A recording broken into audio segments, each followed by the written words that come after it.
पायस।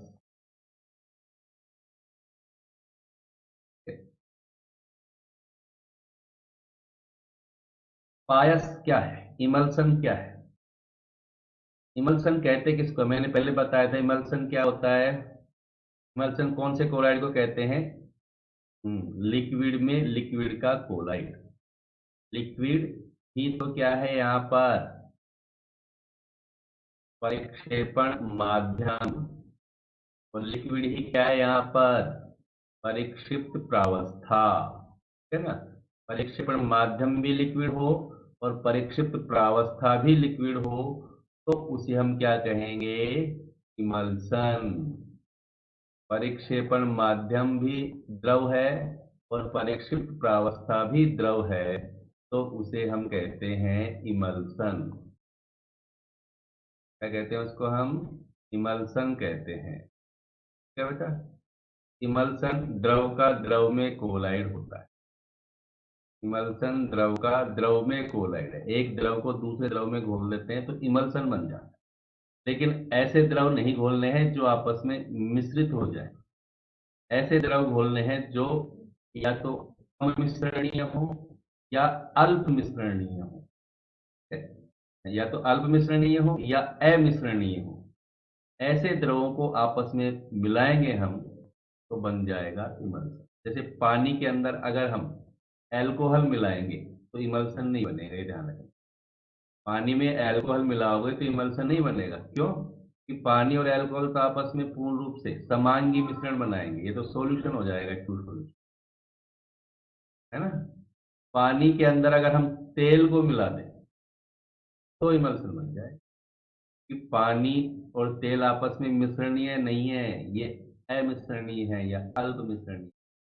पानी के अंदर तेल को घोल करके क्या बनाया जाता है, इमल्सन बनाया जाता है। जब भी अपन इमल्सन की बात करेंगे, इमल्सन में दो चीजें होंगी, एक तो होगा पानी और एक होगा तेल। तेल और पानी को घोल करके इमल्सन बनाया जा सकता है, ठीक है। पानी W वाटर और ऑयल, तेल को O से रिप्रेजेंट करेंगे। तेल और पानी को घोल दिया जाए तो क्या बन जाएगा, इमल्सन बन जाएगा। अब इमल्सन दो तरह की हो गई इस आधार पर, तो इस आधार पर दो तरह की इमल्सन हो गई। अब एक ऐसा इमल्सन है जिसमें पानी के अंदर तेल घुला हुआ है, पानी के अंदर तेल है, ऑयल इन वाटर है, ऑयल में है वाटर में। पानी में हमने क्या डाला है, तेल डाला है, ऑयल इन वाटर है। तो इस तरह के इमल्सन को कहेंगे हम क्या, ओ डब्ल्यू इमल्सन। तो ध्यान देंगे इस चीज को, ऑयल कहाँ है, वाटर में है, तो इस तरह का इमल्सन कहलाएगा O W emulsion. O for oil, W for water. तो यहाँ ज्यादा क्वांटिटी किसकी होगी, ऑयल को पानी में डाल करके इमल्सन बनाएंगे तो ज्यादा क्वांटिटी किसकी है, पानी की। तो जो ज्यादा क्वांटिटी में है वो क्या होगा, माध्यम। तो इस तरह के इमल्सन में परिक्षेपण माध्यम तो कौन है, वाटर, और परिक्षिप्त प्रावस्था कौन होता है, ऑयल। ये चीज थोड़ी सी ध्यान रखने वाली बात है। दूसरा इमल्सन होता है वाटर इन ऑयल, इसका अपोजिट हो जाएगा, water in oil. Water in oil का मतलब समझ गए, ऑयल के अंदर पानी को डाल रहे हैं अपन, यानी यहाँ ऑयल ज्यादा है, तेल ज्यादा है और वाटर कम है। इस तरह के इमल्सन को क्या कहेंगे अपन, इस तरह के इमल्सन को डब्ल्यू ओ से रिप्रेजेंट करते हैं, W for water, O for oil. तो यहाँ पर परिक्षिप्त प्रावस्था और परिक्षेपण माध्यम बता सकते हैं सब। यहाँ पर बताओ परिक्षेपण माध्यम क्या है, यहाँ पर परिक्षेपण माध्यम, डिस्पर्सन मीडियम कौन है यहाँ पर, तेल है, वेरी गुड, ऑयल है, ठीक है। और प्रावस्था, स्पष्ट फेज कौन है, प्रावस्था कौन है, वाटर है। क्लियर, सबको ध्यान रखना है। अब देखो यहां हम जब नाम लिख रहे हैं तो ओ डब्ल्यू और डब्ल्यू ओ, जो पहले है वो तो है प्रावस्था और जो बाद में है वो है माध्यम। ओ डब्ल्यू का मतलब ओ यानी ऑयल तो है प्रावस्था और डब्ल्यू फॉर वाटर यानी वाटर क्या है, माध्यम। इसी तरह दूसरा वाला जो इमल्सन है उसमें डब्लू तो क्या है, डब्लू ओ लिखा है हमने, तो डब्लू प्रावस्था है, ओ मीडियम है, माध्यम। जो पहले लिखा है वो तो है प्रावस्था, और जो बाद में लिखा है वो है माध्यम। ये बात सब नोट कर लेंगे, ये सबको याद होनी चाहिए। याद करने में दिक्कत नहीं आएगी, नहीं तो कंफ्यूज हो जाते हैं हम। ओ डब्ल्यू और डब्ल्यू ओ में कंफ्यूजन क्रिएट हो जाता है, तो ध्यान रखेंगे। पहले वाला तो है प्रावस्था और बाद में वाला है माध्यम। ठीक है, जो पहले लिखा है वो प्रावस्था को दर्शा रहा है, जो बाद में लिखा है वो माध्यम को दर्शा रहा है। अब देखो, ये दो तरह के इमल्सन का डायग्राम तुम्हारे सामने दिखाई दे रहा है। दिखाई दे रहा है ना, ये वाला इमल्सन चित्र से ही सबको समझ में आ रहा है। यहाँ यहाँ देखो, पानी के अंदर ये छोटी छोटी बूंदें किसकी हैं, तेल की। ऑयल इन वाटर, यहाँ ऑयल किसमें है, वाटर में है। तो यहाँ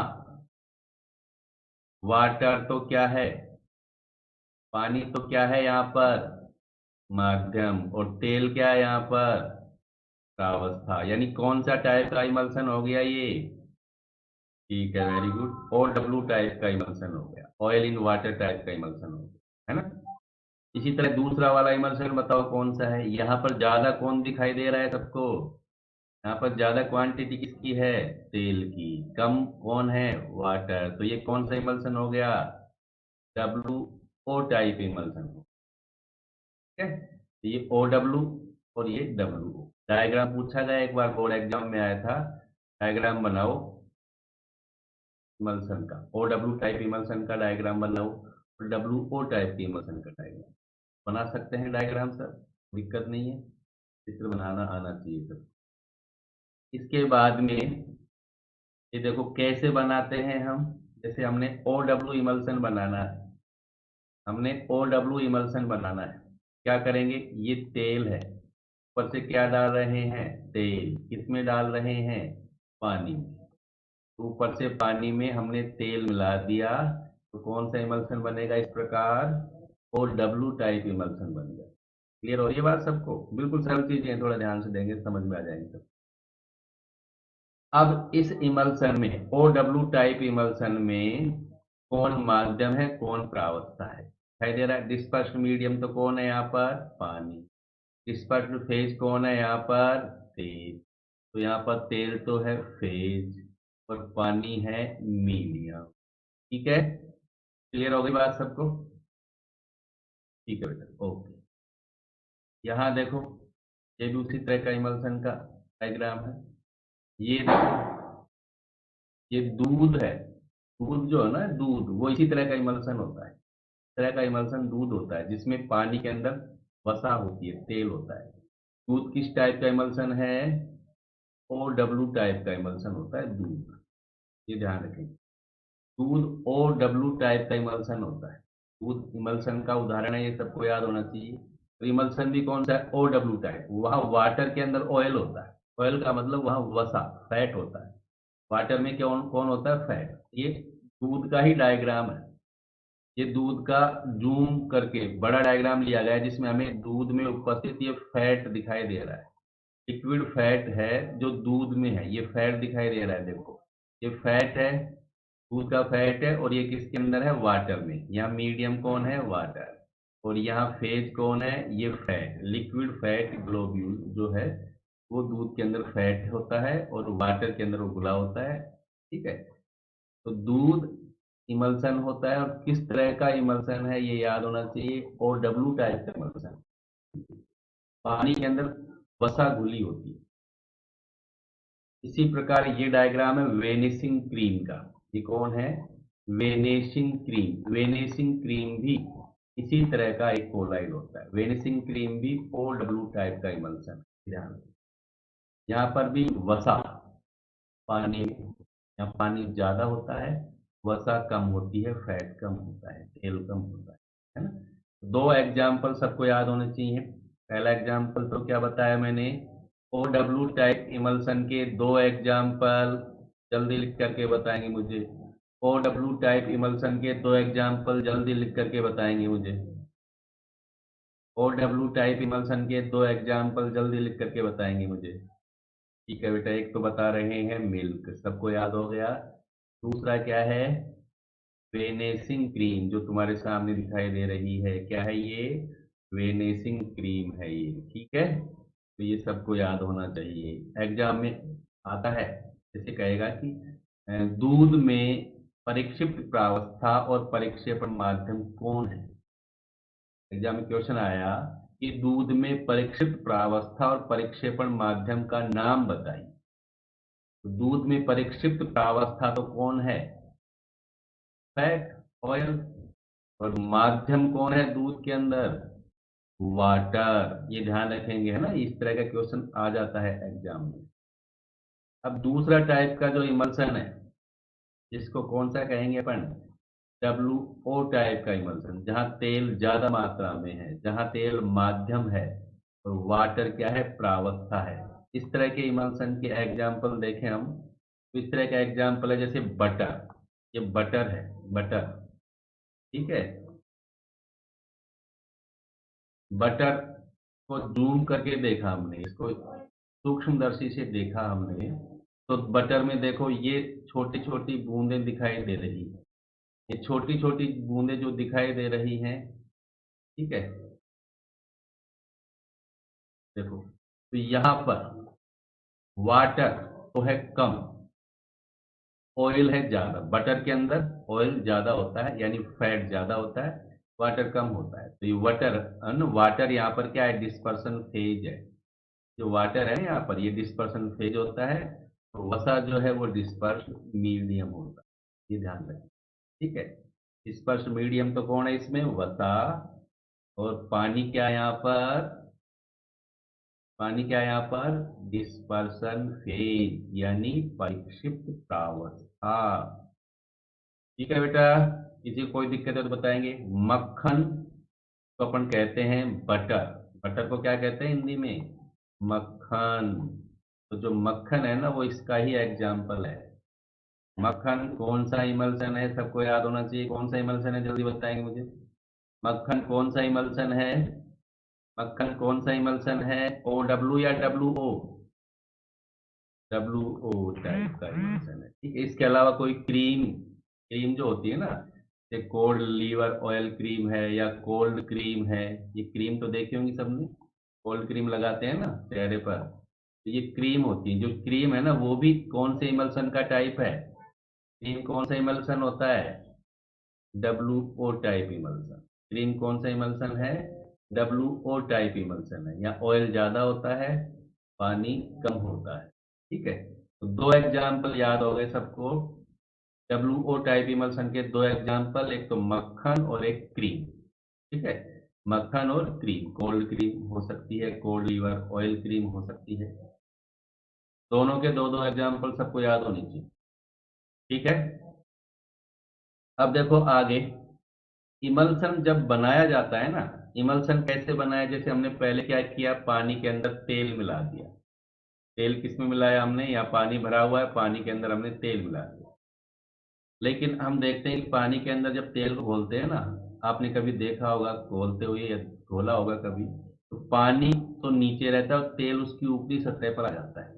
तेल ऊपर रहता है, पानी उसको हिला देते हैं तो बन जाता है। लेकिन वो जो इमल्सन बनता है ना, वो अस्थाई होता है। कैसा होता है? अस्थाई।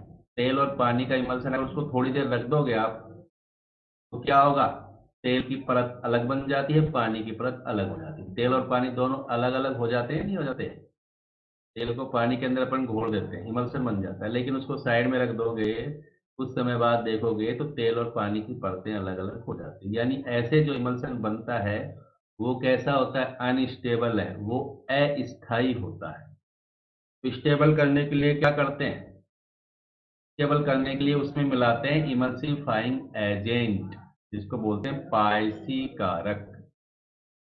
क्या मिलाते हैं? पायसी कारक। ठीक है, पायसी कारक ऐसे पदार्थ होते हैं जो इमल्सन को स्थायी कर देते हैं।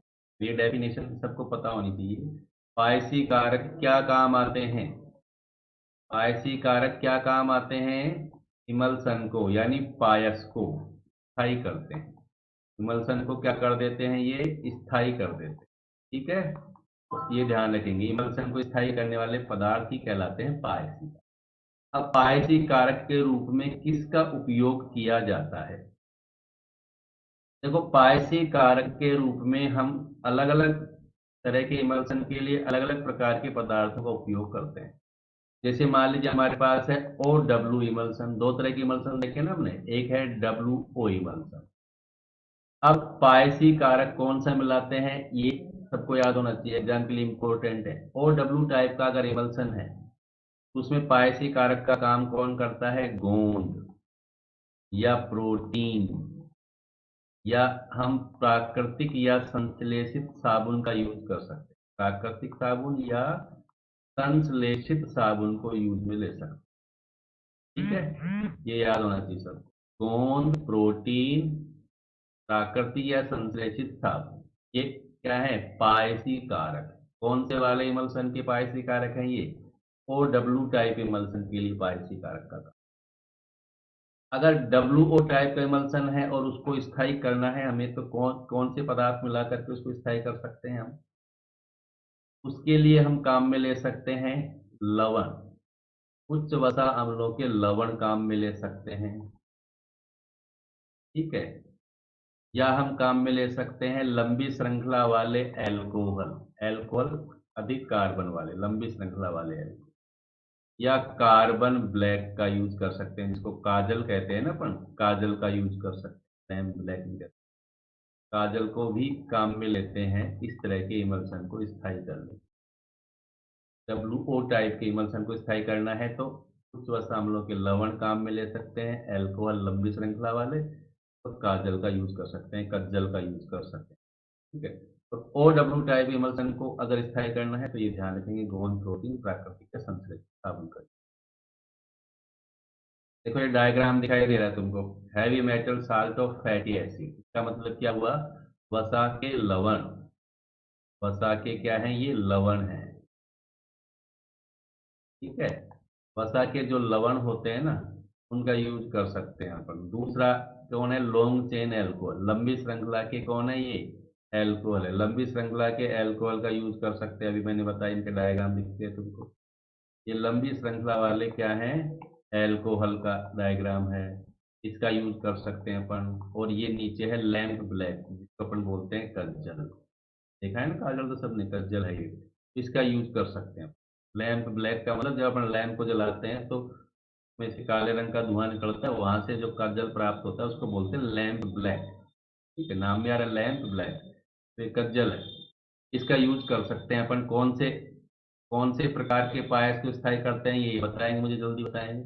ये सभी पायसी कारक हैं, ये कौन से पायस को, कौन से इमल्सन को स्थायी करेंगे? ये जो डायग्राम दिखाई दे रहा है, हाँ very good, WO type emulsion को स्थायी करते हैं। WO टाइप के इमल्सन को स्थायी करने वाले कारक होते हैं। ठीक है, यहाँ तक क्लियर हो गया सबको? कोई दिक्कत है किसी को तो बोलेंगे। तो इस तरह इमल्सन क्या हो जाता है? स्थायी हो जाता है। इस तरह इमल्सन को स्थायी किया जाता है। अब इसके बाद में जैसे हमने कहा कि इमल्सन अस्थायी होते हैं, अगर उसमें पायसी कारक नहीं मिलाएंगे तो क्या होते हैं? वो अलग अलग हो जाते हैं, तेल और पानी अलग अलग हो जाते हैं। हमने पढ़ा। अगर इमल्सन स्थायी बना लिया हमने, अब स्थायी इमल्सन, जैसे दूध स्थायी इमल्सन होता है दूध। अब दूध में से हमें तेल और पानी को अलग अलग करना है, करते हैं अपन घर पर। वसा, दूध से घी निकालते हैं ना, दूध से क्रीम निकाली जाती है, या हम दही से घी निकालते हैं। क्या करते हैं हम? दही से घी निकालने के लिए क्या करते हैं, पता ही है सबको, क्या किया जाता है ना? उसी तरह दूध से या दही से या किसी भी इमल्सन से वसा को और पानी को अलग करना है तो उसको गर्म करके अलग कर सकते हैं, या उसको ठंडा करके अलग कर सकते हैं, या फिर सेंट्रीफ्यूगिंग के द्वारा अलग कर सकते हैं। ये सेंट्रीफ्यूगिंग का डायग्राम है, यहाँ दो टेस्ट ट्यूब हैं, इसके अंदर हमने क्या किया, इसके अंदर हमने क्या किया, यहाँ इमल्सन भर लिया और इसको घुमा देते हैं। घुमाते हैं तो क्या होता है? वसा नीचे जम जाती है, पानी ऊपर लग जाता है।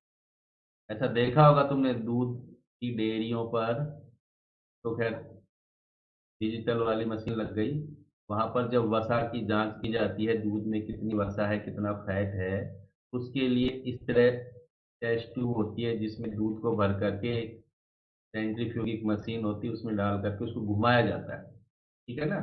पता लग जाता है कि इसमें वसा अलग हो जाती है, पानी अलग हो जाता है, तो फिर वसा की मात्रा को ज्ञात कर सेंट्रीफ्यूगिंग के द्वारा वसा और तेल पानी को अलग कर सकते हैं, तेल और पानी को अलग कर सकते हैं, गर्म करके भी कर सकते हैं, ठंडा करके भी। ये काम करते हैं अपने घरों पर, करते हो ना।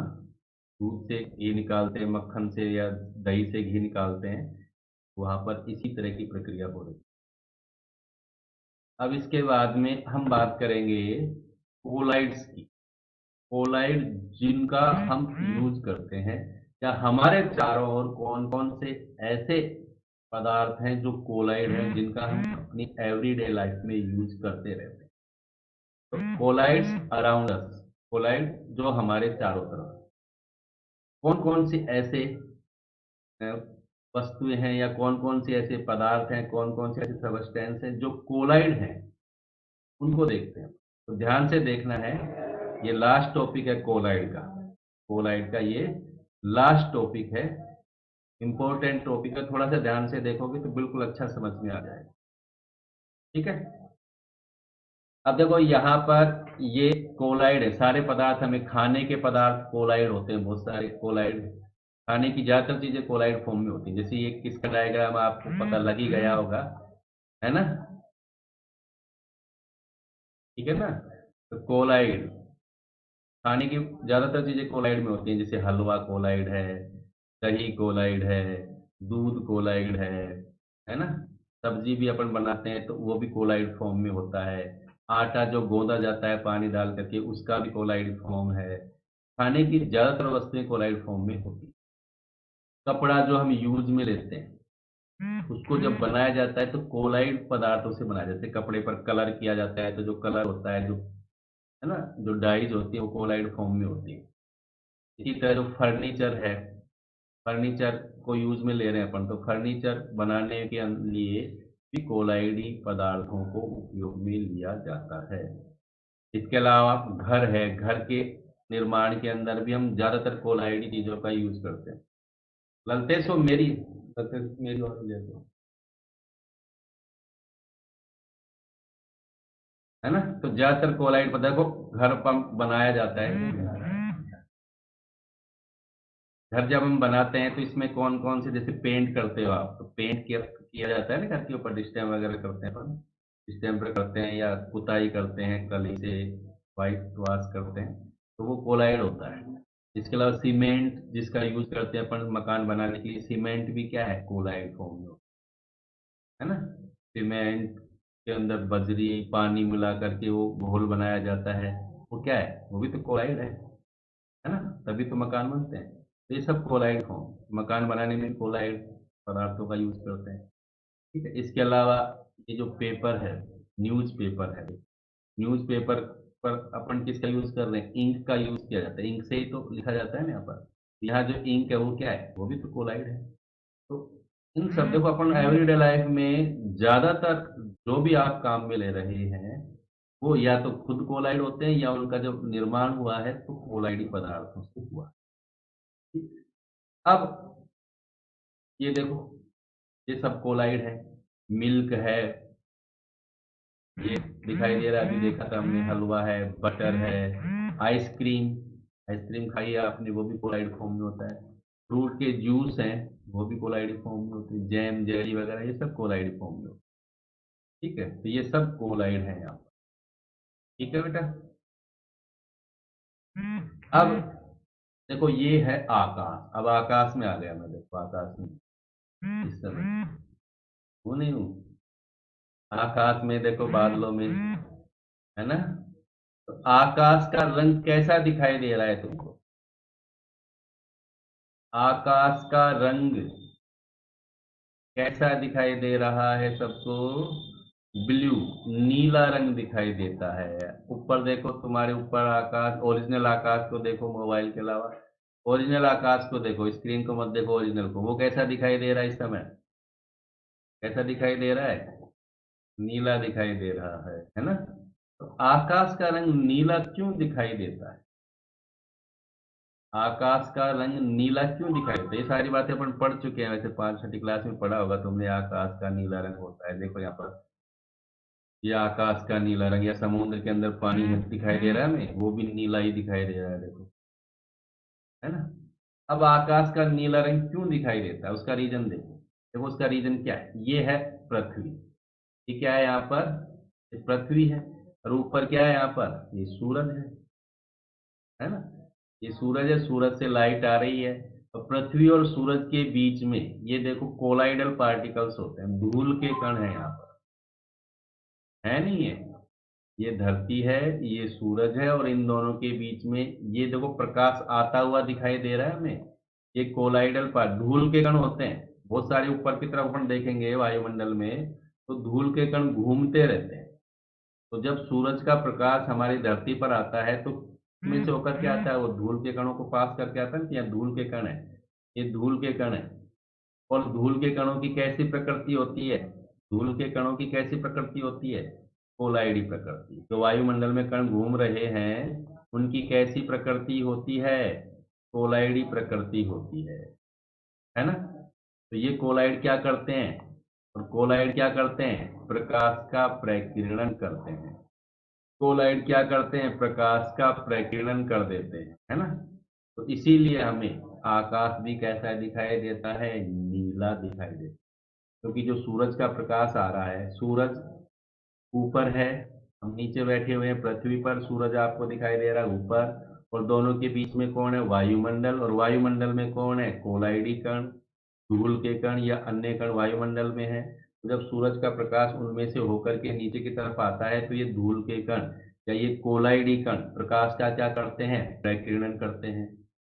प्रकीर्णन कौन से प्रकाश का, कौन से रंग का ज्यादा हो रहा है, नीले रंग का प्रकीर्णन ज्यादा होता है। इसलिए हमें आकाश कैसा दिखाई देता है, नीला दिखाई देता है। ये सबको क्लियर हो गई बात। तो सिंपल सी बात है, अगर प्रश्न आया एग्जाम में कि आकाश का नीला रंग क्यों दिखाई देता है, तो उसका रीजन यही कहेंगे अपन कि वायुमंडल में जो धूल के कण है, उनकी कोलाइडी प्रकृति होती है। ये सूरज से आने वाला जो प्रकाश है, उसका प्रकीर्णन कर देते हैं, इसीलिए हमें आकाश नीले रंग का दिखाई देता है। ये बात सबको क्लियर हो गई, ठीक है। अब नेक्स्ट देखो, अगला, ये नज़ारा आपने देखा होगा।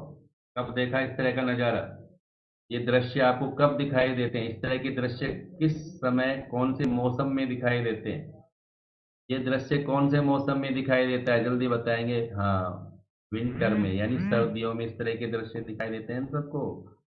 सर्दियों में क्या है ये, धुंध, धुंध दिखाई देती है सर्दियों में। कोहरा दिखाई देता है सर्दियों में, इस समय दिखाई नहीं देगा, सर्दियों में तुमको धुंध और कोहरा दिखाई देगा, ठीक है। ये देखो धुंध है, चारों तरफ धुंध या कोहरा दिखाई दे रहा है हमें, ठीक है। इस समय आपको पानी यानी बारिश दिखाई दे रही है, इधर देखो तीसरे डायग्राम में बारिश हो रही है। ये तो इस मौसम का है, ये तो इस मौसम में ही हो रहा है ना बारिश। तो देखो सर्दियों में धुंध होता है, कोहरा होता है। ये धुंध और कोहरा क्यों होता है सर्दियों में, उसका रीजन क्या है। देखो वायुमंडल में अभी मैंने कहा धूल के कण, या हम कह सकते हैं कोलाइडी कण होते हैं, धूल के कण भी होते हैं और दूसरे कण भी होते हैं, जिनकी कोलाइडी प्रकृति होती है, पता है सबको। इसके अलावा नमी भी तो होती है वायुमंडल में, नमी, नमी भी होती है वायुमंडल। अब गर्मियों में तो क्या होता है कि तापमान ज्यादा रहता है, तापमान ज्यादा रहने से वो नमी गैसीय फॉर्म में रहती है, गैसीय स्टेट में रहती है, गैसीय अवस्था में रहती है ना, गैस के रूप में रहती है नमी। लेकिन जब सर्दियों के अंदर तापमान कम होता है, तो क्या होता है, सर्दियों में जब तापमान कम होता है, तो तुम देखोगे जब सर्दियां होती हैं, तो पानी की बूंदें आ जाती है पत्तियों के ऊपर। तो पत्तियों के ऊपर पानी की बूंदें यानी ओस पड़ने लग जाती है ना। ओस पड़ने लग जाती है ना सर्दियों में, सर्दियों में ओस पड़ती है। जब देखो पानी, नमी तो है ही, वायुमंडल के अंदर है पानी, लेकिन वो इस समय यानी गर्मी की ऋतु के अंदर वो पानी वाष्प अवस्था में रहता है, गैसीय अवस्था में रहता है। लेकिन जैसे जैसे टेम्परेचर कम होता है, वो पानी लिक्विड फॉर्म में आता है।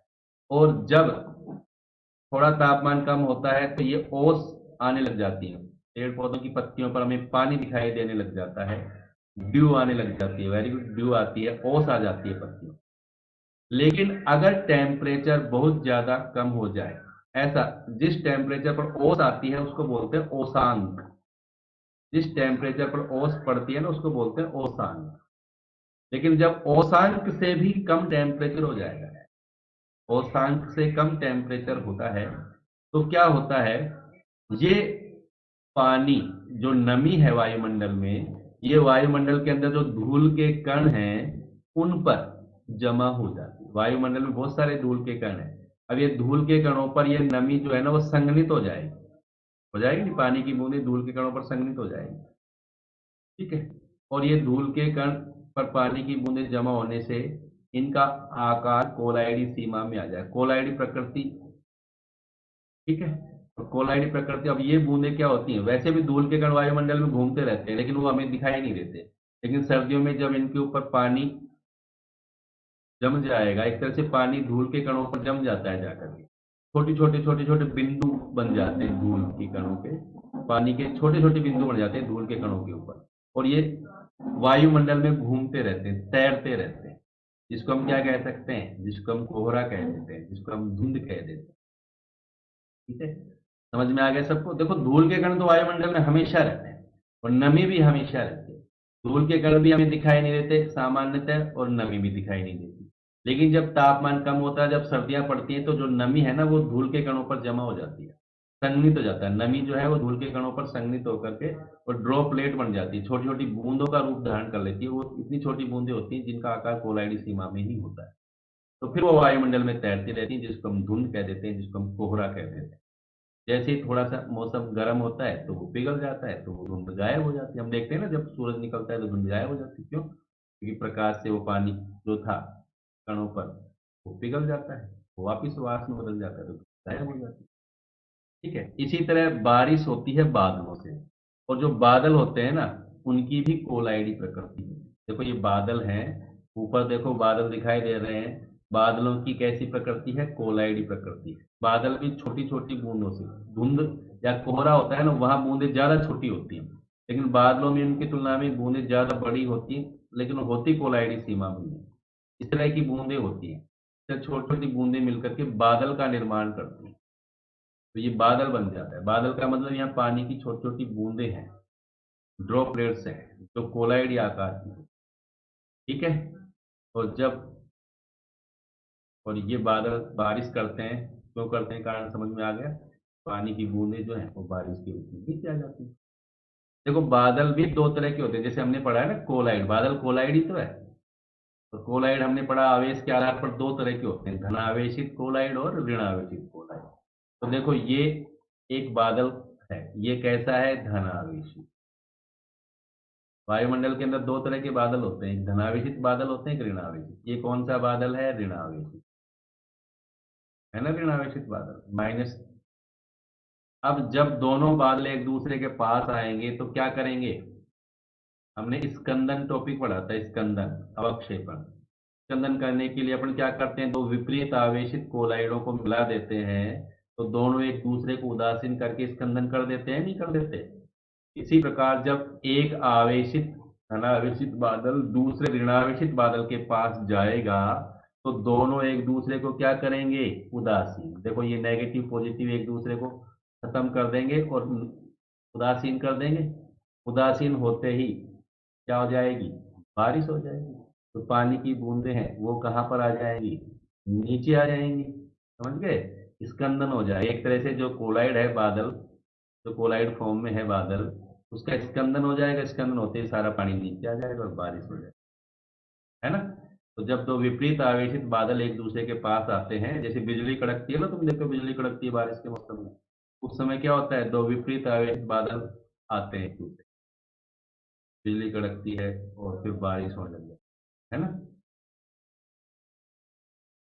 देखो आर्टिफिशियल रेन भी करवाते हैं, आर्टिफिशियल यानी कृत्रिम बारिश। कृत्रिम बारिश कैसे करवाई जाती है, जैसे बादल है, हमें पता है कि बादल का कोलाइड फॉर्म है। मान लीजिए धनावेशित बादल है, ये कौन सा बादल है, धनावेशित। अब हमें क्या करना है, बारिश करवानी है। क्या करते हैं बारिश करवाने के लिए, जो साइंटिस्ट है वो इस तरह के एक्सपेरिमेंट करते हैं। तो जैसे धनावेशित बादल है, बारिश करवानी है, तो वो क्या करते हैं, विपरीत आवेशित धनावेशित है तो इसका मतलब ऋणावेशित, जैसे ऋणावेशित धूल है, ये धूल है ऋणावेशित, वायुयान के द्वारा ऋणावेशित धूल को, वायुयान के द्वारा ऋणावेशित धूल को क्या करते हैं, इन बादलों के ऊपर छोड़ देता है। एरोप्लेन जाता है और इन बादलों के ऊपर ऋणावेशित धूल डाल करके आ जाता है, क्योंकि बादल धनावेशित है तो उसके ऊपर ऋणावेशित धूल डाल दी, ऋणावेशित धूल डाल दी तो क्या हो जाएगा, क्या हो गया, देखो ये ऋणावेशित और धनावेशित दोनों पास पास आ जाएंगे। देखो ग्रीन वाला तो है ऋणावेशित जो बादल है, और ये प्लस क्या है, धूल के कण, धूल के कण इन बादलों पर आकर के इनको उदासीन कर देंगे, उदासीन कर देंगे तो क्या हो जाएगी, बारिश हो जाएगी, नहीं हो जाएगी, स्कंदन हो जाएगा, बारिश हो जाएगी। क्लियर हो गई बात। तो कृत्रिम बारिश करवाने के लिए बादल का जो आवेश है उसके विपरीत आवेश के पदार्थ को या धूल को बादलों के ऊपर स्प्रे कर देते हैं, छिड़क देते हैं, तो फिर बादल का स्कंदन हो जाएगा, और स्कंदन हो जाएगा तो वर्षा हो जाती है, तो अपन बोलते हैं कृत्रिम बारिश, आर्टिफिशियल रेन। यहाँ तक सबको क्लियर हो गई बात, यस में जवाब देंगे, क्लियर हो गई सबको, जल्दी यस में जवाब देंगे मुझे। ठीक है बेटा, ओके ओके। चलो नेक्स्ट चलते हैं, अगला अनुप्रयोग देखते हैं। ये क्या है, ये नजारा देखो, ये देखो नदियां आ रही हैं, ये समुद्र है यहाँ पर, यह है समुद्र यानी सागर, और सागर में बहुत सारी नदियां आकर के मिलती हैं। देखो एक नदी इधर से आ रही है, एक नदी इधर से आ रही है, सागर में बहुत सारी नदियां आकर के मिलती हैं। जितनी भी नदियां हैं वो सारी लास्ट में कहाँ जाकर के गिरती हैं, समुद्र में जाकर के गिरती है ना, सागरों में, महासागरों में जाकर के गिरती है सारी। और जब नदी का पानी समुद्र में गिरता है तो डेल्टा का निर्माण होता है। किसका निर्माण होता है, डेल्टा, डेल्टा का निर्माण होता है। अब नदियां डेल्टा का निर्माण क्यों करती हैं, या डेल्टा का निर्माण किस कारण से होता है, नदी का डेल्टा तो समझ गए ना सब। फिर नदी का पानी समुद्र में गिरेगा ना, तो नदी के पानी में हम देखते हैं कि बहुत सारे पदार्थ घुले हुए रहते हैं, मिट्टी भी घुली रहती है और दूसरे पदार्थ भी घुले रहते हैं। लेकिन जब ये पानी समुद्र में गिरता है या सागर में गिरता है तो ये जो धूल है या जो मिट्टी घुली हुई है या जो अन्य पदार्थ है वो सब बाहर रह जाएंगे। जैसे ही पानी गिरेगा वो सारे पदार्थ वहीं इकट्ठे हो जाएंगे, केवल साफ पानी समुद्र के अंदर जाएगा, समुद्र के अंदर केवल साफ पानी जाएगा। जितने भी गंदे पदार्थ हैं, जितने भी मिट्टी वगैरह या दूसरे पदार्थ हैं, वो बाहर वहीं समुद्र के मुहाने पर ऊपर ही रह जाएंगे, केवल साफ पानी समुद्र में जाएगा। तो ये जो बनता है ना, जो मिट्टी वगैरह वहां जमा हो जाती है समुद्र के मुहाने पर, उसी को क्या कहते हैं अपन, डेल्टा कहते हैं। उसी को क्या कहते हैं, डेल्टा कहा जाता है। अब ऐसा क्या है समुद्र के अंदर कि वो केवल साफ पानी को ही लेता है, वो जो मिट्टी वगैरह है उनको बाहर ही छोड़ देता है, उनको अंदर नहीं आने देता है। ठीक है ना। तो ऐसा क्यों होता है, इसको साइंटिफिक रीजन देखें अपन, तो उसका रीजन क्या है।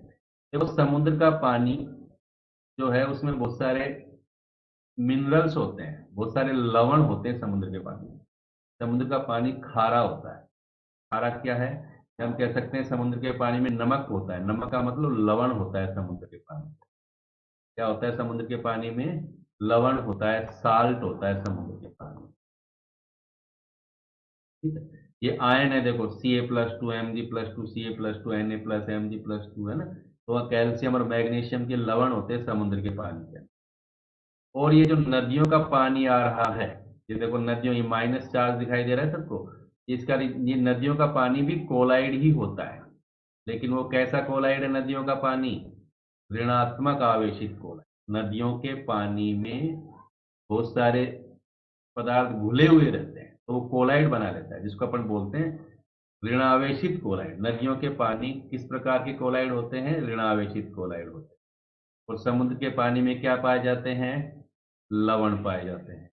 तो होगा क्या, जब नदी का पानी समुद्र में गिरेगा तो नदी के पानी का क्या हो जाएगा, स्कंदन हो जाएगा। क्यों, क्योंकि ये जो लवण है, लवण की जो धनायन है, ये तो ऋणावेशित है और ये धनावेशित है, ये क्या कर देंगे, इसको उदासीन, उदासीन करने से इसका क्या हो जाएगा, स्कंदन। स्कंदन होने के कारण मिट्टी तो ऊपर ही रह जाएगी और साफ पानी समुद्र के अंदर आकर के गिर जाएगा। देखो ये डायग्राम, ये पूरा पानी ऋणावेशित कोलाइड है, समुद्र के अंदर ये धनावेश उपस्थित हैं, लवण उपस्थित हैं। तो जब दोनों आपस में संपर्क में आते हैं तो एक दूसरे को क्या करते हैं, ये उदासीन करते हैं। उदासीन होने के कारण नदी के पानी में जो मिट्टी के कण हैं, जो अन्य पदार्थ हैं, वो पानी के बाहर यानी समुद्र के बाहर ही एकत्रित हो जाते हैं, वहीं रह जाते हैं, स्कंदन हो जाता है उनका, और साफ पानी समुद्र में आकर के गिर जाता है। तो ये प्रश्न पूछा जाता है एग्जाम में कि नदियां डेल्टा निर्माण करती हैं क्यों। उसका रीजन क्या बताएंगे अपन, सिंपल सी बात में दोबारा बता देता हूं मैं। नदियों का पानी क्या है, ऋणात्मक आवेशित कोलाइड। समुद्र के पानी में क्या होते हैं, लवण। जब नदी का पानी समुद्र के पानी में गिरता है तो समुद्र में उपस्थित जो लवण है यानी जो धनावेश है, नदी का जो ऋणात्मक आवेशित कोलाइड है, वो क्या कर देते हैं, उदासीन करके उसका स्कंदन कर देते हैं, जिसके कारण नदी के पानी में उपस्थित मिट्टी आदि पदार्थ समुद्र के मुहाने पर ही जमा हो जाते हैं और साफ पानी समुद्र में गिरता है। यही कारण है डेल्टा निर्माण होने का। ठीक है बच्चों, नेक्स्ट देखो, ये है ब्लड, खून। ब्लड भी, हमारा जो खून है ना, वो भी कोलाइड ही होता है। ब्लड क्या है, कोलाइड है। ब्लड की भी कोलाइड प्रकृति होती है, खून की भी कोलाइड प्रकृति होती है। खून कैसा कोलाइड होता है, ऋणात्मक आवेशित कोलाइड। कैसा होता है खून, ऋणात्मक आवेशित कोलाइड होता है। खून कैसा कोलाइड है, ऋणात्मक आवेशित कोलाइड, ये ध्यान रखेंगे। अब जैसे हमारे चोट लग जाती है, चोट लग जाती है तो खून बहने लगता है। चोट लगती है तो खून बहने लगता है ना। खून बहने लगता है तो क्या होता है, हम क्या करें, अगर उस पर फिटकरी लगा दें, क्या लगा लें अपन, फिटकरी, या FeCl3 फेरिक क्लोराइड लगा दें, फिटकरी लगा लें अपन, तो खून का थक्का बन जाएगा, खून बहना बंद हो जाएगा। ऐसा क्यों होता है, कभी आपने सेविंग करवाई होगी, अभी तो आपने सेविंग नहीं करवाई होगी, आप सेविंग करवाते हैं तो सेविंग करवाने के बाद जो बार्बर होता है, जो नाई होता है, वो फिटकरी लगाता है गालों के ऊपर। लगाता है नहीं, सेविंग कर फिटकरी क्यों लगाई जाती है, कि कहीं से अगर कट लग जाता है तो खून बहना शुरू हो जाता है, तो क्या करते हैं, और फिटकरी लगा देते हैं। फिटकरी क्या करती है, वो खून को बंद कर देती है, खून का वहीं थक्का बना देती है। ऐसा क्यों है, उसका रीजन समझ में आ ही गया होगा तुम्हारे। फिटकरी खून कैसा कोलाइड है, ऋणात्मक आवेशित। फिटकरी में आयन होते हैं, जैसे Al+3 आयन होता है फिटकरी में, K+ आयन होता है, तो धनायन है ना फिटकरी में। और खून ऋणावेशित, तो जब फिटकरी और खून संपर्क में आएंगे तो खून का, रक्त का क्या हो जाएगा, स्कंदन हो जाएगा, और खून का थक्का बन जाएगा, रक्त का थक्का बन जाएगा, वो बहना बंद हो जाएगा। इसी तरह अगर फेरिक क्लोराइड है, FeCl3 भी रक्त का थक्का बनाता है, क्योंकि इसमें Fe+3 आयन है। ये रक्त को क्या कर देता है, उदासीन करके उसका स्कंदन कर देता है। क्लियर हो गई बात। तो ये प्रश्न भी कई बार आता है एग्जाम में कि फिटकरी लगाने से रक्त का थक्का बन जाता है क्यों। तो उसका रीजन हम क्या कहेंगे कि रक्त जो है वो एक ऋणात्मक आवेशित गोला, और फिटकरी में क्या पाए जाते हैं, धनायन पाए जाते हैं। फिटकरी के धनायन रक्त का क्या कर देते हैं, स्कंदन कर देते हैं, जिसके कारण रक्त का क्या बन जाता है, थक्का बन जाता है, और रक्त बहना बंद हो जाता है। ठीक है बेटा, ये देखो, ये हमारे चारों तरफ या हमारे आसपास दिखाई नहीं देंगी चीजें, जो इंडस्ट्रियल एरियाज होते हैं ना, जहाँ फैक्ट्रियां होती हैं ज्यादा, वहां पर ये नज़ारे आपको दिखाई देंगे। यहाँ ये देखो ऊपर चिमनी है, ये सारी क्या है, चिमनियाँ। चिमनियों से क्या निकल रहा है, यहाँ पर धुआं निकल रहा है, देखो चिमनियों से क्या निकल रहा है, धुआं। ठीक है, कोई भी फैक्ट्री होती है, फैक्ट्री में जब विभिन्न प्रकार के पदार्थ बनाए जाते हैं तो फैक्ट्रियों में क्या होता है, धुआं निकलता है। धुआं निकालने के लिए जो ये लगे होते हैं, इनको बोलते हैं चिमनियाँ। ये चिमनियाँ, जैसे तुमने ईंट के भट्टे देखोगे, ईंट के भट्टों पर भी ऊपर लंबा सा बनाए रखते हैं ना, जहाँ से धुआं निकलता रहता है, तो चिमनी होती है, सारा धुआं ऊपर की तरफ लगा जाता है। लेकिन ये धुआं वायुमंडल को क्या करता है, प्रदूषित करता है। धुआं है तो धुएं के अंदर तो कार्बन के कण भी होते हैं, अन्य हानिकारक पदार्थ भी होते हैं, जो हमारे सांस के साथ अंदर जा करके हमें नुकसान पहुंचाते हैं। तो जो फैक्ट्रियां जहाँ पर हैं, जहाँ बहुत सारी फैक्ट्रियां होती हैं, वहाँ का वातावरण तो बहुत ज़्यादा प्रदूषित हो जाएगा अगर इस तरह वहाँ सभी फैक्ट्रियों से धुआं निकलता रहेगा तो वायुमंडल प्रदूषित हो जाएगा, फिर वहाँ रहने वाले लोगों को तो बहुत सारी बीमारी हो जाएंगी, प्रदूषित हो जाएंगी। तो इनसे बचाव करने के लिए क्या करते हैं, देखो अभी मैंने बताया धूल, जो धुआं है उसके अंदर बहुत सारे पदार्थ, कार्बन के कण, ये कार्बन है, ये पाए जाते हैं। इसके अलावा डस्ट भी होती है, देखो ये डस्ट उड़ रही है। इसके अलावा आर्सेनिक के पदार्थ भी, आर्सेनिक भी थोड़ी बहुत मात्रा में उसके अंदर पाया जाता है धुआं के अंदर, है ना। धुएं में कार्बन भी है, डस्ट भी होता है, आर्सेनिक भी पाया जाता है, जो हमारे लिए हानिकारक होते हैं। तो फिर क्या करें हम, फैक्ट्रियां भी जरूरी है, फैक्ट्रियां बंद तो हो नहीं सकती। फैक्ट्री बंद नहीं होंगी तो हमारे जो उपयोग में आने वाली वस्तुएं वो कैसे बनेंगी। अब धुआं भी नहीं होना चाहिए, क्योंकि धुआं ज्यादा मात्रा में होगा तो प्रदूषण होगा, प्रदूषण होगा तो उसमें जो प्रदूषित पदार्थ उपस्थित हैं वो हमारे शरीर में जाकर के हमें नुकसान पहुंचाए। तो इसके लिए क्या करते हैं, जो चिमनियां, अभी हमने चिमनी देखी जहां से धुआं बाहर निकल रहा है, वहां पर इस तरह का उपकरण लगाया जाता है, कोट्रेल धूम्र अवक्षेपक।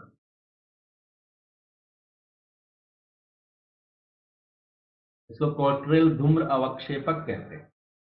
ठीक है, तो चिमनी जहां से धुआं निकल रहा है, वहां धुएं को निकालने से पहले, चिमनी से धुआं निकालने से पहले क्या करते हैं, धुएं को इसमें से गुजारा जाता है, धुआं इसमें से होकर के निकालते हैं। ये क्या करता है, धुआं का अवक्षेपण कर देता है, धुएं का स्कंदन कर देता है, धूम्र का क्या कर देता है, ये स्कंदन कर देता है। धुआं होता क्या है, ये मैंने बताया था आपको, धुआं का मतलब क्या है, धुएं के अंदर कार्बन के कण भी होते हैं, आर्सेनिक भी है, डस्ट के कण भी होते हैं। तो जब धुएं को इसमें से निकाला जाता है तो धुआं एक ऋणावेशित कोलाइड है, ये भी ध्यान रखेंगे। धुआं कैसा कोलाइड है, एक ऋणावेशित कोलाइड होता है धुआं, धुआं भी ऋणावेशित कोलाइड है। तो जब इसमें से गुजारते हैं तो इसके अंदर लगा होता है इलेक्ट्रोड, इसके अंदर क्या लगा होता है, इलेक्ट्रोड। ये कोट्रेल धूम्र अवक्षेप जो है ना, इसके अंदर इलेक्ट्रोड लगा होता है, धनावेशित इलेक्ट्रोड लगा होगा, क्योंकि ये ऋणावेशित है तो इसके अंदर धनावेशित इलेक्ट्रोड लगा होता है। ये धनावेशित इलेक्ट्रोड क्या करता है, इस ऋणावेशित कोलाइड यानी धुएं का अवक्षेपण कर देता है, उसको उदासीन करके उसका स्कंदन कर देगा। स्कंदन करने से धूल के कण या जो कार्बन के कण है वो सारे नीचे आ जाएंगे, नीचे बैठ जाएंगे, सारे के सारे यहाँ जमा हो जाएंगे, और जो शुद्ध हवा है वो यहाँ से बाहर, शुद्ध गैस इधर से। तो ठीक है, तो धुएं से प्रदूषण को कम करने के लिए क्या करते हैं, कोट्रेल धूम्र अवक्षेपक का उपयोग करते हैं। धुआं क्या है, एक ऋणावेशित कोलाइड है कार्बन का और अन्य पदार्थ। तो फिर क्या करते हैं, इस धुआं को, इस धूम्र को कोट्रेल धूम्र अवक्षेपक में से गुजारा जाता है, जिसमें धनावेशित कोलाइड, धनावेशित इलेक्ट्रोड लगा होता है।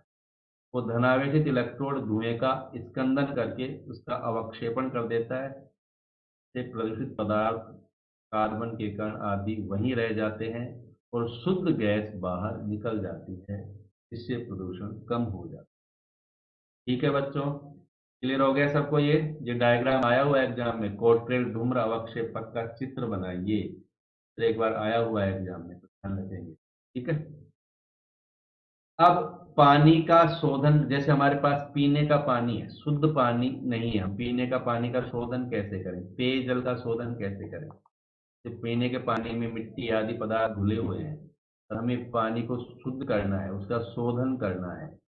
पेयजल का शोधन कैसे करते हैं, जैसे ये पानी है और पानी के अंदर बहुत सारे मिट्टी के कण घुले हुए हैं। ठीक है, जब पानी में मिट्टी के कण घुले हुए हैं तो ये ऋणावेशित कोलाइड बन गया। कैसा कोलाइड बन गया, ये ऋणावेशित। देखो यहाँ ऋणावेश दिखाई दे रहा है सबको, पीले कलर में ऋणावेश, नेगेटिव चार्ज है ना, ये ऋणावेशित कोलाइड है। अब पानी को पीने के यूज में ले ही नहीं सकते, क्योंकि इसके अंदर तो मिट्टी घुली है। क्या करेंगे, इसमें डालते हैं फिटकरी, ये जो चम्मच से है ना, इसमें क्या है, फिटकरी है, इसमें फिटकरी को इसके अंदर डाल देते हैं। फिटकरी मैंने बताया, फिटकरी में कौन से आयन होते हैं, Al+3 और K+ आयन। फिटकरी क्या करेगी, इन ऋणावेशित कोलाइडों का क्या कर देगी, स्कंदन। देखो इनका स्कंदन कर देगी। फिटकरी से धनावेश आ गए, ग्रीन कलर में धनायन आ गए ना, और ऋणायन पहले से मौजूद थे यहाँ पर। ये धनायन इन ऋणायनों का स्कंदन करके इनको नीचे जमा कर देंगे, नीचे बैठा देंगे, और पानी क्या हो जाएगा, शुद्ध हो जाएगा, स्वच्छ हो जाएगा, बिल्कुल साफ पानी हो जाएगा। तो उसको अपन पीने के यूज में ले सकते हैं। क्या आपके घरों में इस तरह की कोई समस्या आती है, पानी के अंदर मिट्टी आ रही है पीने के पानी में, तो अपन अगर उसमें थोड़ी फिटकरी डाल देंगे तो पानी बिल्कुल साफ हो जाए, बिल्कुल स्वच्छ हो जाएगा। उसके अंदर जो मिट्टी आदि के कण है वो सारे नीचे बैठ जाए, उनका स्कंदन हो जाए। ठीक है बेटा, इस तरह पीने के पानी का शोधन कर सकते हैं। देखो दवाइयों का यूज अपन करते हैं, दवाइयाँ ज्यादातर कोलाइडी फॉर्म में ही पाई जाती हैं। ठीक है, दवाइयाँ ज्यादातर कोलाइडी, ये सारी दवाइयाँ हैं। ठीक है, दवाइयों के डायग्राम है, चाहे वो आई ड्रॉप हो, चाहे वो ऑइंटमेंट हो, एंटीबायोटिक्स हो, है ना, ये ज्यादातर कौन सी फॉर्म में पाई जाती हैं? कोलाइड फॉर्म में ही पाई जाती है। क्योंकि कोलाइड फॉर्म में क्या होता है, अपना जो शरीर है ना, उसको आसानी से अवशोषित कर लेता है कोलाइड फॉर्म होने। ठीक है, इसलिए दवाइयाँ कोलाइड फॉर्म में ही बनाई जाती हैं। जैसे ये आरजी रोल का डायग्राम दिखाई दे रहा है तुमको, ये याद होना चाहिए सबको, आरजी रोल। ये आरजी रोल दवाई है, ये कोलाइड फॉर्म में होती है ना। आरजी रोल का उपयोग आंखों के लिए किया जाता है, आंखों के रोग का उपचार करने में करते हैं आरजी रोल का उपयोग। आरजी रोल ये सिल्वर का कोलाइड होता है, ये ध्यान रखेंगे, लिखा भी हुआ है बोतल के ऊपर सिल्वर सोल। देखो सिल्वर सोल लिखा हुआ है ना यहाँ पर, सिल्वर का कोलाइड है ये। सिल्वर के कोलाइड का यूज आंख में डालने के लिए करते हैं, में डालते हैं इसको आंख में, इसको आंख में डाल देते हैं, आई ड्रॉप का काम करता है, आंख में डाला जाता है आंखों के रोगों को ठीक करने के लिए। तो ये आरजी रोल जो है, ये सिल्वर का कोलाइड होता है, कोलाइड फॉर्म। एक दो एग्जाम्पल है जो हमको याद होनी चाहिए, आरजी रोल। दूसरा एग्जाम्पल देखें हम, जैसे milk of magnesia. Milk of magnesia सुना है सबने? मिल्क ऑफ मैग्नीशिया, हाँ, ये भी कोलाइड होता है। मिल्क ऑफ मैग्नीशिया का यूज कहाँ करते हैं? मिल्क ऑफ मैग्नीशिया एसिडिटी को खत्म करने के लिए करते हैं। जैसे अपने पेट में एसिडिटी हो जाती है ना, उसके लिए मिल्क ऑफ मैग्नीशिया का यूज करते हैं, ये एसिडिटी को कम करता है। तो ये भी कोलाइड फॉर्म में पाया जाता है। इसके अलावा कोल्ड लीवर ऑयल है, ये भी कोलाइड फॉर्म में होता है। इसके अलावा स्किन पर लगाने वाली जो ऑइंटमेंट क्रीम आती है ना, जिसको अपन त्वचा पर लगाते हैं, वो भी कौन सी फॉर्म में पाई जाती है? वो भी कोलाइड फॉर्म में। ठीक है, इसके अलावा देखो, ये बच्चे को काला जर बुखार हो गया, कौन सा बुखार हो गया? काला जर बुखार होता है, काला जर बुखार। अब इसको ठीक करना है तो क्या करते हैं, इसको ये दवाई काम में लेते हैं। एंटीमनी का कोलाइड है ये, एंटीमनी, कोलाइडल एंटीमनी लिखा हुआ है, दवाई पर भी लिखा हुआ है कोलाइडल। ये किसका कोलाइड है? एंटीमनी का कोलाइड। इस एंटीमनी के कोलाइड का यूज करते हैं काला अजर रोग को ठीक करने के लिए। ठीक है, तो ध्यान रखेंगे, काला जर रोग को ठीक करने के लिए कौन से कोलाइड का यूज करते हैं? एंटीमनी के कोलाइड का। कौन से कोलाइड का? एंटीमनी के कोलाइड यूज करते हैं, ध्यान रखें। इसके अलावा गोल्ड है, सोने का कोलाइडल, कोलाइडल गोल्ड है, सोने का जो कोलाइड है ना, उसका यूज अपने शरीर में इंजेक्ट करने के लिए किया जाता है, अपनी बॉडी के अंदर इसको इंजेक्ट कर सकते हैं। गोल्ड के कोलाइड का रोगों का उपचार करने के लिए गोल्ड के कोलाइड को अपने शरीर में इंजेक्ट किया जाता है, इंजेक्शन के द्वारा उसको प्रवेश करवाया जाता है। ठीक है, समझ में आ गया बात? तो दवाइयाँ कौन सी फॉर्म में पाई जाती हैं? ज्यादातर कोलाइड फॉर्म में पाई जाती है, जैसे हमने देखा मिल्क ऑफ मैग्नीशिया। इसके अलावा आरजीरोल जो सिल्वर का कोलाइड है, जिसका उपयोग आंख के रोगों को ठीक करने में करते हैं। चला एंटीमनी का कोलाइड देखा, जिसका उपयोग कालाजार रोग के उपचार में करते हैं, है ना। सोने का कोलाइड है, जिसका यूज शरीर में इंजेक्ट करवाने के लिए किया जाता है। ये देखो अगला, ये चमड़ा है, लेदर। क्या है ये? चमड़ा। चमड़ा जो उद्योग होता है ना, लेदर, वहां पर भी हम कोलाइड का ही यूज करते हैं। देखो लेदर जो अपन काम में लेते हैं, जैसे लेदर के शूज हैं, लेदर की बेल्ट है, लेदर का बैग है, इनका यूज हम करते हैं। अब ये कैसे प्राप्त, ये वाला जो लेदर होता है वो कैसे बनाया जाता है, कैसे? तो सही, जैसे पशुओं की खाल है, पशुओं की खाल है, पशुओं से निकाली गई खाल है, देखो दिखाई दे रही है तो किसी पशु की खाल है। अब इसको ऐसे यूज, अगर इसका अपन बैग बनाए तो इसका बैग काम में आएगा क्या? नहीं। इसको ऐसे के ऐसा काम में नहीं लेते हैं पशु की खाल को। पशु की खाल का पहले क्या करते हैं, का चर्म शोधन किया जाता है। तो चर्म हम काम में लेते हैं, पशु की चर्म का क्या करते हैं, पहले शोधन, चर्म शोधन बोलते हैं। क्या करते हैं, देखो पशु की जो खाल है ना वो भी कोलाइड होता है। पशु की खाल की भी कोलाइड प्रकृति होती है। ये कैसा कोलाइड होता है? धनात्मक आवेशित प्रोटीन होता है पशु की खाल पर, तो प्रोटीन का धनात्मक आवेशित कोलाइड है पशु की खाल, ये ध्यान रखिए। और ये नीचे एक पात्र है जिसके अंदर भरा हुआ है टेनिन। क्या भरा हुआ है? टेनिन। और टेनिन कैसा कोलाइड होता है? नेगेटिव चार्ज पर माइनस का आवेश होता है, ऋणात्मक आवेशित कोलाइड होता है। टेनिन का कोलाइड होता है ऋणात्मक। और पशु की खाल प्रोटीन का धनात्मक आवेशित कोलाइड है। अब इस पशु की खाल को इस टेनिन में डुबोते हैं। इस पशु की खाल को इस टेनिन के अंदर डुबोते हैं। क्या होता है? ये धनात्मक आवेशित, ये ऋणात्मक आवेशित, तो क्या हो जाएगा? स्कंदन हो जाता है। टेनिन का भी स्कंदन हो जाता है और ये पशु की खाल है ना, इसका भी स्कंदन हो जाएगा, क्योंकि ये भी कोलाइड है प्रोटीन, तो इसका स्कंदन हो जाएगा। और फिर इसको डुबाने के बाद इसको सुखा दिया जाता है, तो फिर ये कठोर हो जाती है, कड़ी हो जाती है। फिर इसका यूज करो किया जाता है बेल्ट बनाने में, शूज बनाने में, बैग बनाने में यूज करते हैं। समझ में आ गई बात? तो चर्म शोधन उद्योग में, चर्म उद्योगों में भी कोलाइड का यूज करते हैं। पशु की खाल धनात्मक आवेशित कोलाइड होती है प्रोटीन का, को टेनिन में डुबोया जाता है। टेनिन जो एक ऋणात्मक आवेशित कोलाइड होता है, उसमें डुबोने से क्या होती है? पशु की खाल का स्कंदन हो जाएगा। फिर इसको निकाल कर सुखा देते हैं, जिससे ये कड़ी हो जाती है, कठोर हो जाती है। फिर इसका यूज किया जाता है। ठीक है बच्चों, ये याद रखेंगे। पशु का खाल किस तरह का कोलाइड है, उसको किस में डुबोते हैं, ये सारी चीजें पता होनी चाहिए। देखो ये कैमरे दिखाई दे रहे हैं आपको। ये क्या है? ये एक फोटो खींचने की एक तरह से कम कह सकते हैं। ये कैमरे हैं जिनके अंदर फोटो खींची जाती है। ठीक है। अब कैमरे क्यों दिखाए तुमको, कैमरे का कहाँ रोल आ गया यहाँ पर? तो कोलाइड में आजकल तो फोटो क्या डिजिटल होती है, अपन मोबाइल से फोटो खींच लेते हैं कोई, या कैमरा भी अपन काम में लेते हैं फोटो खिंचवाने के लिए, वो भी डिजिटल होते हैं आजकल। पहले वाले कैमरे अलग टाइप के थे, आजकल के कैमरे अलग टाइप के थे। पहले जो कैमरे होते थे उसमें रील डाली जाती, फिल्म डाली जाती थी। ठीक है। फिल्म डाल करके और फिर फोटो खींची जाती थी। तो जो पहले जो कैमरे यूज में लेते थे उनमें इस तरह की फिल्म का यूज किया जाता है। देखो ये फिल्म दिखाई दे रही है तुमको, इस तरह की फिल्म का यूज करते हैं।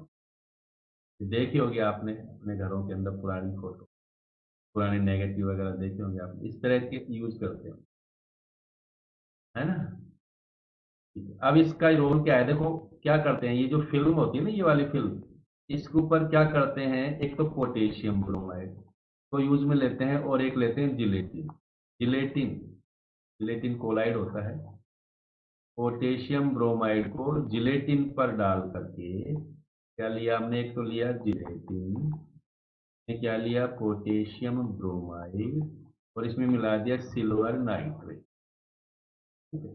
तो क्या होगा, जिलेटिन के ऊपर केबीआर और एजीएनओ3 की क्रिया से बन जाएगा क्या, सिल्वर ब्रोमाइड।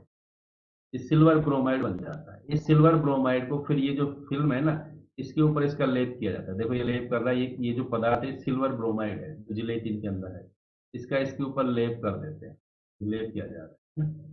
और फिर इसका यूज करते हैं। एजीबीआर जो कोलाइड है, एजीबीआर की कोलाइड का ही लेप किया जाता है इस फिल्म में, ध्यान रखें। जिलेटिन में क्या लिया, केबीआर और सिल्वर नाइट्रेट, जिससे क्या बन गया, एजीबीआर का कोलाइड। इस एजीबीआर के कोलाइड का यूज करते हैं इस फिल्म पर लेप करने की। ठीक है, ये ध्यान दें। इस तरह कैमरा उद्योग में भी कैमरा कोलाइड का यूज होता है। इसके बाद में ये देखो, ये पेड़ है किसका, ये रबर का पेड़ है। क्या पेड़ है बेटा, ये रबर का पेड़ है। रबर के पेड़ पर से एक दूध के जैसा पदार्थ निकलता है। ये देखो ये पदार्थ निकला हुआ है। रबर के पेड़ पर इस तरह लगा देते हैं इसको, तो रबर से धीरे धीरे धीरे धीरे दूध के जैसा पदार्थ निकलता है, जिसको बोलते हैं लेटेक्स। क्या बोलते हैं उसको, लेटेक्स कहते हैं। तो रबर के पेड़ से एक दूध जैसा पदार्थ निकलता है जिसको लेटेक्स कहते हैं। इससे फिर रबर प्राप्त किया। तो रबर होता है ना, रबर वो रबर के पेड़ से प्राप्त किया जाता है। तो रबर उद्योग में भी कोलाइड का उपयोग हो रहा है। रबर उद्योग में किस तरह कोलाइड, रबर भी कोलाइड है। तो रबर के पेड़ से दूध जैसा पदार्थ निकल रहा है जिसको हम लेटेक्स कहते हैं, ये क्या है, कोलाइड। क्या है ये, कोलाइड। पानी के अंदर रबर का कोलाइड है ये। देखो ये ऋणात्मक आवेशित कोलाइड, डायग्राम में -4 दिखाई दे रहा है, इसका मतलब कैसा कोलाइड है ये, ऋणात्मक आवेशित कोलाइड। रबर जो है वो ऋणात्मक आवेशित कोलाइड होता है, ये ध्यान रखना। ठीक है, इसको अपन जूम करके देखा तो इस तरह का दिखाई देगा। इसके अंदर रबर के कण पाए जाते हैं, पानी के अंदर रबर के कण होते हैं। इस तरह पानी के अंदर रबर के कण घुले हुए हैं, यानी रबर जो निकलता है, रबर के पेड़ से जो लेटेक्स प्राप्त होता है वो रबर का क्या है, कोलाइड होता है। अब इससे रबर कैसे प्राप्त करते हैं, इसका यूज थोड़ी करते हैं अपन रबर के रूप में, इसे फिर रबर प्राप्त करके फिर यूज किया जाता है। तो क्या करते हैं, इसका स्कंदन करते हैं। ये जो रबर है ना, रबर का जो कोलाइड है यानी जो लेटेक्स है, इसका क्या किया जाता है, स्कंदन कर देते हैं। इसका स्कंदन कर देते हैं तो फिर हमें क्या प्राप्त हो जाता है, रबर प्राप्त हो जाता है। देखो ये रबर प्राप्त हो गया, स्कंदन के पश्चात इस तरह के रबर प्राप्त हो गए। जैसे पनीर होता है ना, पानी के अंदर पनीर दिखाई, सेम उसी टाइप का दिखाई दे रहा है। ये रबर है, देखो यहाँ पर, ये देखो रबर है। ये कैसे प्राप्त हुआ, लेटेक्स का स्कंदन करने के पश्चात हमें इस तरह के रबर प्राप्त हो जाता है। फिर इस रबर का यूज करते हैं आगे। ठीक है, ये ध्यान रखेंगे। क्लियर हो गई बात। जैसे किसी लोहे की वस्तु पर या किसी, जैसे अपन देखते हैं बर्तनों पर या जो टूल्स या औजार जो हम काम में लेते हैं, उन पर रबर का परत चढ़ी रहती है। रबर की परत चढ़ी रहती है, बिजली में काम आने वाले उपकरण है, प्लास है, पेचकस है, ये टूल्स जो होते हैं इनके ऊपर क्या लगी होती है, रबर की परत चढ़ी होती है। तो रबर की परत कैसे चढ़ाई जाती है ये, रबर की परत कैसे चढ़ाई जाती है, रबर की परत चढ़ाने के लिए देखो, रबर हमें पता है ऋणात्मक आवेशित क्लोराइड होता है। क्या करते हैं, जिस पर भी हमें रबर की परत चढ़ानी होती है ना, उसका बना लेते हैं अपन क्या, इलेक्ट्रोड। तो एनोड बना लेते हैं, यानी पॉजिटिव चार्ज, और उसको रख देते हैं रबर के अंदर, और फिर उसमें प्रोवाइड करते हैं विद्युत धारा। तो जो ऋणात्मक आवेशित रबर है वो इस धनात्मक आवेशित एनोड पर जाकर के जमा हो जाता है, जिससे उस पर रबर की परत बन जाती है। कोई भी टूल है हमारे पास, उस पर हमें रबर की परत चढ़ानी है तो ऐसे ही चढ़ाएंगे, उसका एनोड बना करके, और फिर क्या करते हैं, रबर में रख करके विद्युत धारा प्रोवाइड करते हैं, तो रबर के कण वहां जाकर के जमा हो जाएंगे। क्या हो जाएगा, पर रबर की परत चढ़ जाएगी। ठीक है, ध्यान रखेंगे। रबर उद्योग में भी रबर कहाँ से प्राप्त होता है, रबर के पेड़ से। रबर के पेड़ से दूध जैसा पदार्थ जो प्राप्त है उसको लेटेक्स कहते हैं। लेटेक्स क्या है, रबर का कोलाइड होता है। कैसा कोलाइड है, ये ऋणात्मक आवेशित कोलाइड है। इसका स्कंदन करके फिर रबर को प्राप्त किया जाता है। ठीक है, ये हम पढ़ ही चुके हैं। कपड़े साफ करने की प्रक्रिया हमने देखी है, साबुन से कपड़े साफ कैसे हो जाते हैं ये हमने पढ़ा था हमने, सेल फॉर्मेशन देखा था। साबुन से कपड़े साफ होने की प्रक्रिया, साबुन से कपड़े जो साफ होते हैं वहां पर भी हमने पढ़ा है कि साबुन को जब घोला जाता है या अपमार्जक को जब पानी में घोला जाता है तो क्या बनता है, कोलाइड बनता है।